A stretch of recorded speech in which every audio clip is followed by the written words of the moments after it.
جب اللہ پاک کوئی کام چاہتا ہے تو اللہ زندگی کے قوانین بدل دیتا ہے۔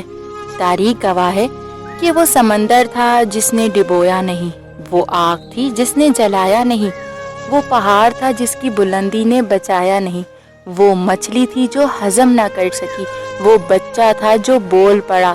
سوئے ہوئے لوگ 300 سال بعد اٹھ گئے، سورج رک گیا، چاند کے ٹکڑے ہو گئے۔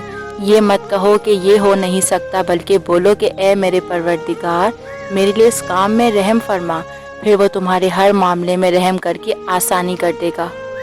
تم کہتے ہو کہ اس نے یہ غم مجھے ہی دینے تھے۔ ہاں، کیونکہ تمہارا اللہ سے تعلق مضبوط کرتے ہیں یہ غم۔ لوگوں کی پرواہ کیوں کرتے ہو؟ اپنے اللہ کی کیوں نہیں کرتے کہ اسے کیا یہ اچھا لگے گا کہ تمہارے یہ آنسو لوگوں کے آگے بہیں؟ نہیں، کبھی دنیا کی پرواہ مت کرو، یہ صرف دھوکہ ہے، اور جانتے ہو یہ تمہارا رب تم سے کہتا ہے، اس پر یقین کر کے ایک بار دیکھنا ضرور۔ ہاں، اپنے سارے غم، سارے آنسو، سارے کے سارے صرف رب کے در پر بہا لینا۔ تمہیں روکے گا نہیں، ڈانٹے گا بھی نہیں، بیزار بھی نہیں ہوگا، تھکے گا بھی نہیں۔ تم بتاتے بتاتے تھک جاؤ گے، یہاں تک کہ تم سب کچھ بتا دو گے۔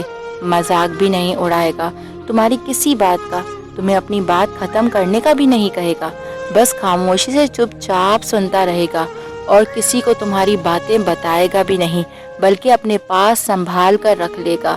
اور جب تم سب کچھ بتا کر فارغ ہو جاؤ گے تو پھر دیکھنا وہ تمہیں کیسے اپنی پیاری سی رحمت والی آغوش میں لے لے گا، اور تمہیں ایسی نیند سلا دے گا کہ تم ہر غم بھول جاؤ گے۔ اللہ سے ایسے بات کرو جیسے وہ تمہارا سب سے اچھا دوست ہے، اس کو اپنی باتیں ایسے سنایا کرو جیسے وہ تمہارے ساتھ بیٹھا ہے۔ پریشان ہو تو اس کو ایسے بتایا کرو جیسے ایک چھوٹا بچہ پریشانی میں سب سے پہلے اپنی ماں کے پاس جاتا ہے۔ جب تم خوش ہوتے ہو تو چپکے سے اسے اپنی خوشی میں شامل کر لیا کرو۔